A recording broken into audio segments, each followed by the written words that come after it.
ஓம் முருகா சரணம். வாழ்க வளமுடன் வையக மக்கள்.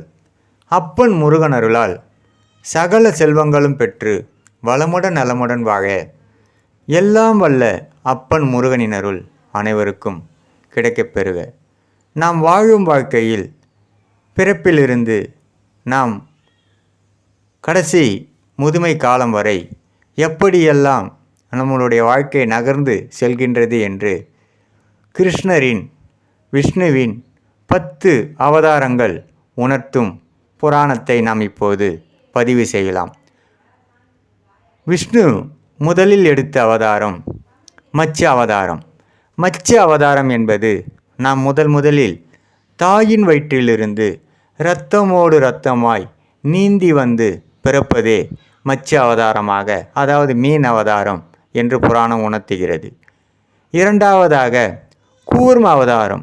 கூர்ம அவதாரம் என்பது நாம் 3ஆம் மாதத்தில் கவிழ்ந்த தலை தூக்கி பார்ப்பதே கூர்ம அவதாரம். அதாவது ஆமை தன் ஓட்டிலிருந்து தலையை வெளியே தூக்கி பார்ப்பது போல் நாம் பார்ப்பதே 3வது மாதம் குழந்தையாக பார்ப்பதே கூர்ம அவதாரமாக குறிப்பிடுகிறது.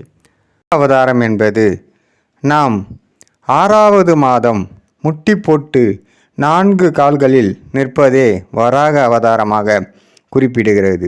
அதாவது பன்றியை பற்றி 3வது அவதாரம் வராக அவதாரமாக குறிப்பிடுகிறது. 4வதாக நரசிம்ம அவதாரம். நரசிம்ம அவதாரம் என்பது நாம் 8வது மாதம் குழந்தையாக இருக்கும்போது நமக்கு கையில் கிடைத்ததையெல்லாம் உட்கார்ந்து கொண்டு கிழித்து போடுவதே நரசிம்ம அவதாரத்தை புராணம் பதிவு செய்கின்றது. 5வதாக வாமன அவதாரம். வாமன அவதாரம் என்பது 1 வயதில் அடிமேல் அடி வைத்து நடப்பதே வாமன அவதாரம். அதாவது வாமனனாக இருந்து 1 அடி மண் கேட்டு தலைமீது கால் வைத்ததே வாமன அவதாரமாக நமக்கு தெரியும். அது நாம் 1 வயதில் அடிமீது அடி வைத்து நடப்பதே வாமன அவதாரம் உணர்த்துகின்றது. 6வதாக பரசுராம அவதாரம். பரசுராம அவதாரம் என்பது வளர்ந்த பின் தாய் தந்தையருக்கு கடமையாற்றுவதே பரசுராம அவதாரம். ஒவ்வொரு மனிதனும் தாய் தந்தைக்கு கடமையாற்றும் விஷயமே பரசுராம அவதாரத்தை குறிக்கின்றது. 7வது அவதாரமாக ராம அவதாரத்தை குறிப்பிடுகின்றது. ராம அவதாரம் என்பது திருமணமாகி ஒருவனுக்கு ஒருத்தி என கற்பு நிலையில் குடும்ப கடமையாற்றுவதே ராம அவதாரத்தை புராணம் குறிப்பிடுகின்றது. 8வதாக பலராம அவதாரம்.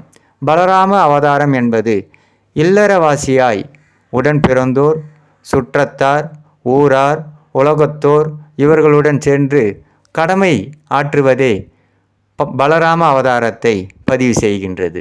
9வதாக கிருஷ்ண அவதாரம். கிருஷ்ண அவதாரம் என்பது முதுமையில் பற்றற்று இறை உணர்ந்து அடுத்த சந்ததிக்கு உபதேசித்து வழிகாட்டுவதே கிருஷ்ண அவதாரம். அதாவது நமக்கு அடுத்த தலைமுறைக்காக என்னெல்லாம் உபதேசம் செய்ய வேண்டுமோ நல்லது கெட்டதையெல்லாம் உபதேசம் செய்து சொல்வதே கிருஷ்ண அவதார தத்துவத்தை விளக்குகின்றது. 10வதாக கல்கி அவதாரம். கல்கி அவதாரம் என்பது இறைநிலையில் ஒன்றி கலந்து எல்லாவற்றிலும் தன்னையும் தன்னுள் எல்லாவற்றையும் காணும் அறிவியல் முழுமையும் முக்தி பெறுவதே கல்கி அவதாரமாக பதிவு செய்கின்றது. புராணங்களில் 10 அவதாரங்களை பற்றி கிருஷ்ணர் மனித வாழ்வு மேம்பட மனிதனுக்கு உணர்த்துவதே இந்த 10 அவதாரம்.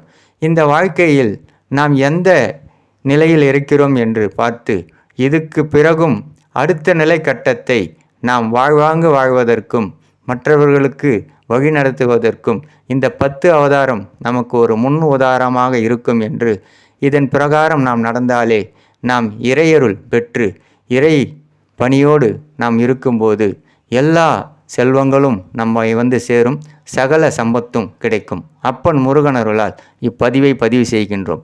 ஓம் முருகா சரணம். முருகனின் மகன் ரவி முருகன். வெற்றிவேல் முருகனுக்கு அரோகரா. வீரவேல் முருகனுக்கு அரோகரா. சக்திவேல் முருகனுக்கு அரோகரா. பொன்னைய சிவசக்தி பாலனுக்கு அரோகரா அரோகரா அரோகரா அரோகரா. ஓம் முருகா சரணம். ஓம் முருகா சரணம். ஓம் முருகா சரணம். ஓம் முருகா சரணம் சரணம் சரணம். சண்முகா சரணம்.